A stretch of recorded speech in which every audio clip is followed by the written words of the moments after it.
Rolls Royce, जो दुनिया की सबसे लग्जरियस कारें बनाती है, आज एक लग्जरी का प्रतीक बन चुकी है। लेकिन हैरानी की बात है कि इस लग्जरियस कार की शुरुआत एक ऐसे लड़के ने की थी जिसका बचपन गरीबी और चाइल्ड लेबर में बीता। इस कहानी की शुरुआत होती है 1863 में इंग्लैंड के एक छोटे से गांव में, जहां सर फ्रेडरिक हेनरी रॉयस का जन्म हुआ। जब रॉयस केवल 4 साल के थे, तब उनके फादर का बिजनेस बर्बाद हो गया और उनका परिवार सड़क पर आ गया। लेकिन ये तो सिर्फ प्रॉब्लम्स की एक शुरुआत थी। रॉयस ने महज 9 साल की उम्र में अपने फादर को हमेशा के लिए खो दिया, जिस वजह से उसकी माँ को घर घर जाके मेड का काम करना पड़ा। रॉयस ने खुद न्यूज़पेपर डिलीवरी का काम करना शुरू कर दिया। उस समय उनका भविष्य डार्कनेस से भरा हुआ था। लेकिन जब रॉयस 14 साल के हुए तो उनके जीवन में एक बड़ा मोड़ आया। उनकी आंटी ने उनमें कुछ खास देखा और उन्हें ग्रेट नॉर्दर्न रेलवे कंपनी में अप्रेंटिस के तौर पर भर्ती कराया। अगले कुछ वर्षों में रॉयस ने दिन रात मेहनत की, किताबों से और कारखाने में काम करके कई हुनर सीखे। 17 साल की उम्र तक वह एक बेहतरीन मैकेनिक बन गए थे और 21 साल की उम्र में रॉयस एक इंजीनियर के तौर पर काम करने लगे।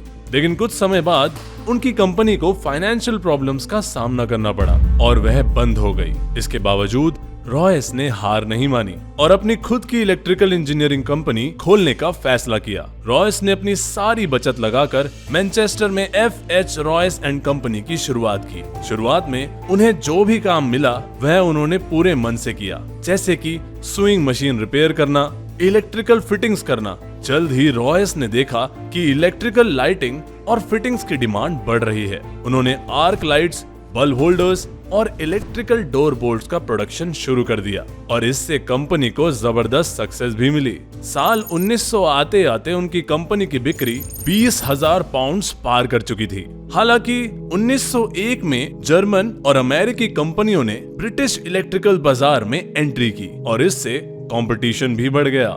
रॉयस ने अपने कारोबार को बचाने के लिए फ्रेंच में डोकोविल कार खरीदी, लेकिन वह कार उनकी उम्मीदों पर खरी नहीं उतरी। उन्होंने उसे फिर से डिजाइन करना शुरू किया और इस प्रक्रिया में उन्होंने एक पूरी तरह से नई कार बना डाली, जो डोकोविल से कहीं बेहतर थी। 1904 में रॉयस ने अपनी टीम बनाई और एक नई कार डिजाइन करना शुरू किया। इस कार में 10 हॉर्स पावर के 2 सिलेंडर थे और यह हर पहलू में बेहतर थी। यह शांत, मजबूत और ट्रस्टेबल थी। रॉयस को यह एहसास हुआ कि वे अकेले अपनी कारों को नहीं बेच सकेंगे, इसीलिए उन्होंने चार्ल्स रोल्स से मुलाकात की। चार्ल्स रोल्स एक ब्रिटिश मोटरिस्ट और एविएटर थे, जो पहले से ही हाई क्वालिटी वाली कारों के व्यापार में थे। चार्ल्स रोल्स ने रॉयस की कारों को देखा और वे बहुत इंप्रेस हुए। इस पर उन्होंने रॉयस के साथ एक साझेदारी की और दोनों ने मिलकर रोल्स रॉयस ब्रांड नाम से कार बेचना शुरू कर दिया। 1906 में रोल्स रॉयस लिमिटेड का आधिकारिक तौर पर फॉर्मेशन हुआ और इसने सिल्वर घोस्ट को लॉन्च किया, जो अपनी बेहतरीन परफॉर्मेंस और रिलायबिलिटी के लिए मशहूर हो गई।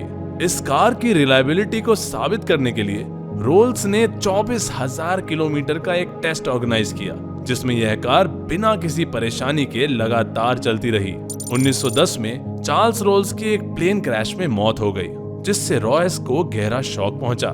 लेकिन रॉयस ने अपने काम को जारी रखा और 1911 में वो कुछ अमेजिंग इंप्रूवमेंट्स के साथ वापस लौटे। रॉयस ने स्पिरिट ऑफ एक्सटेसी नाम के एक साइन को प्रेजेंट किया, जो सिंबल था स्पीड, ब्यूटी एंड फ्रीडम का। यह सिंबल आज रोल्स रॉयस कारों में एक फेमस आइकन बन चुका है। सेकेंड वर्ल्ड वॉर के दौरान रोल्स रॉयस ने अपनी सिल्वर घोस्ट को आर्मर्ड कलर में बदल दिया और इसने वॉर में इंपॉर्टेंट रोल प्ले किया। 1915 में रोल्स रॉयस ने प्लेन इंजन के प्रोडक्शन में भी कदम रखा और अपना पहला इंजन ईगल लॉन्च किया। यह इंजन ब्रिटिश बॉम्बर्स में इस्तेमाल हुआ। युद्ध के बाद रोल्स रॉयस ने अपनी कारों और प्लेन इंजन्स में और सुधार किया। 1925 में उन्होंने फैंटम को लॉन्च किया, जो एक नई परफॉर्मेंस और लग्जरी की मिसाल साबित हुई। 1971 में रोल्स रॉयस ने बेंटली को एक्वायर किया और दोनों ब्रांड्स को एक साथ मिलाकर नई कारें बनाई। सेकेंड वर्ल्ड वॉर के बाद रोल्स रॉयस को फाइनेंशियल प्रॉब्लम्स का सामना करना पड़ा, लेकिन उन्होंने अपनी स्ट्रैटेजीज को बदलकर खुद को फिर से मजबूत किया। आज रोल्स रॉयस एक प्रमुख लग्जरी कार मैन्युफैक्चरर है, जो अपने शानदार डिजाइन और परफॉर्मेंस के लिए दुनिया भर में फेमस है। अगर आपको ये वीडियो पसंद आया हो तो कृपया इसे लाइक करें, अपने दोस्तों के साथ शेयर करें और हमारे चैनल इन्फोलूप को सब्सक्राइब करें ताकि हम और भी ऐसे प्रेरणादायक कंटेंट आपके लिए बना सकें। हम मिलते हैं आपसे अगली वीडियो में, तब तक के लिए धन्यवाद।